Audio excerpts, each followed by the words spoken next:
बिस्मिल्लाहिर्रहमानिर्रहीम, अस्सलाम वालेकुम, welcome back to my YouTube channel Ilsam official. Dear students, आज की इस वीडियो के अंदर मैं डिस्कस करने जा रहा हूँ रिकंडक्ट ऑफ एमडी कैट 2024। जैसा कि आप लोगों को पता है कि यूएचएस का एमडी कैट जो था वो मच ईजी था, इसी वजह से माशाल्लाह बच्चों के मार्क्स बहुत ज़्यादा हुए, जिसकी वजह से मेरिट जो था वो बहुत ज़्यादा अप जाने का जो है ना वो चांसेस हैं, और ऑब्वियसली जाएगा भी। मैंने ऑलरेडी डिस्कस कर दिया कि एक्सपेक्टेड मेरिट जो है मैंने अपने मुताबिक जो बनाया था वो बनाया था 93.1 से लेकर 93.5 तक। ठीक है। अब आपको पता है कि शहीद जुल्फ़िकार अली भुट्टो मेडिकल यूनिवर्सिटी जो है उसका जो टेस्ट हुआ था वो ज़रा मुश्किल हुआ था, और सिंध के अंदर भी कुछ क्लैशेस देखने को आए थे। पिछले दिनों में सिंध के अंदर हायरिंग थी, हाई कोर्ट ने ये ऐलान कर दिया कि सिंध के अंदर दोबारा से एमडी कैट जो है वो रिकंडक्ट होगा, और 1 महीने के अंदर अंदर जो उनकी पर्टिकुलर यूनिवर्सिटी है उसने इनका बच्चों का दोबारा से एमडी कैट रिकंडक्ट करवाना है, और वो लाजमी करवाना है। अब वहाँ पर तो हो गया कि बच्चों ने दोबारा से एमडी कैट देना है।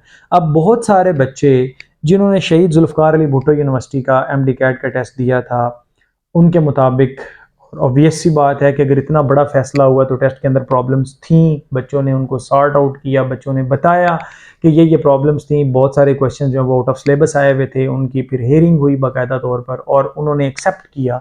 एक्सेप्ट करने के बाद पहले तो वो ग्रेस मार्क्स की तरफ आ रहे थे कि लाइक 18 ग्रेस मार्क्स दे दिए जाएं, बट ये एक अनफेयर डिसीजन होना था मेरे ख्याल में। बाकी ये जो है ना, क्योंकि 18 मार्क्स एक वैल्यूएबल क्वांटिटी है इस तरह से, क्योंकि यहाँ पर फ्रैक्शंस के अंदर मेरिट बन रहा होता है। तो फिर आई थिंक वो जो जज साहिब को बेहतर लगा, उन्होंने इसके ऊपर जो है वो फैसला अपना सुनाया कि दोबारा से शहीद जुल्फ़िकार अली भुट्टो यूनिवर्सिटी जो है वो एमडी कैट रिकंडक्ट करने जा रही है, और रिकंडक्ट होगा। अब यहाँ पर एक प्लस पॉइंट है। अब इसको मैं प्लस कहूँ या नेगेटिव कहूँ, ये इस पे मैं नहीं करता, क्योंकि स्टेट में जब इतने बड़े लेवल पे एक बंदे ने फैसला सुना दिया तो फिर मैं और आपकी कोई वैल्यू नहीं होती। फिर हमें स्टेट को देखना पड़ता है, उनके कानून को देखना पड़ता है, क्योंकि वो फिर सब के लिए इक्वालिटी होती है।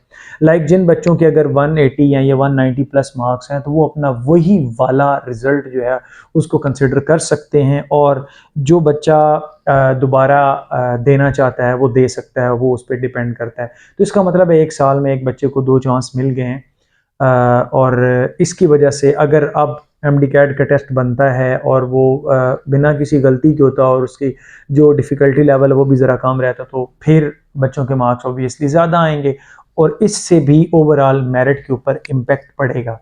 अच्छा, अब वो बच्चे जिनके मार्क्स 190 के राउंड अबाउट है, 185 प्लस है, मेरे ख्याल में उनको एमडी कैट दोबारा टेस्ट नहीं देना चाहिए, कैंसिल नहीं करवाना चाहिए अगर उनके एफएससी में मार्क्स अच्छे हैं।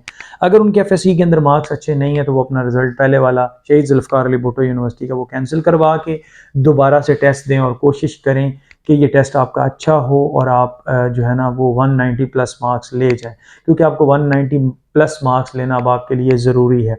अगर आप इतने मार्क्स नहीं लेते हैं तो आपका जो मेरिट है वो नहीं बन पाएगा। आपको पंजाब का ऑलरेडी पता है, पिछले सालों में शहीद जुल्फ़िकार अली भुट्टो यूनिवर्सिटी का बहुत आसान टेस्ट आता रहा, बच्चों के अच्छे मार्क्स आते रहे। अब जो है वो यूएचएस का ज़रा इजी आया, तो बच्चों ने, मेरे ख्याल में इजी तो था ही, लेकिन इतना भी हम नहीं कह सकते कि बहुत ज़्यादा इजी था। बच्चों की तैयारी भी माशाल्लाह बहुत अच्छी थी, बच्चों ने बहुत एफर्ट की। ठीक है, जिसकी वजह से उनके इतने अच्छे मार्क्स आए हैं, और बच्चों की एफर्ट भी तो हमने साथ साथ देखनी होती है। तो इसी वजह से इधर का मेरिट जो है वो ऑलरेडी मैंने आपको बताया, अब उस वाला रिजल्ट अब आएगा, और ऑब्वियस सी बात है कि अब ये दिसंबर के बाद कहीं जनवरी और फेब के अंदर कहीं एडमिशन होंगे, तो एडमिशन तो लेट हुए ही हैं। इसका मेरिट के ऊपर क्या इफ़ेक्ट पड़ता है ये टेस्ट होने के बाद पता चलेगा।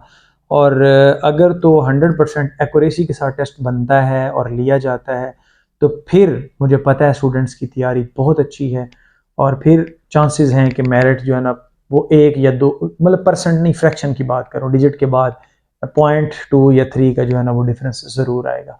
सो आप तैयारी करें। अगर आपने रिकंडक्ट अगर हो रहा है तो उसमें आपने हिस्सा लेना है, तो आप तैयारी करें और कोशिश करें कि आप अच्छे मार्क्स लें, तभी आपका एडमिशन हो सकता है। सो मैं उम्मीद करूँगा कि आपको ये मेरी वीडियो अच्छी लगी होगी।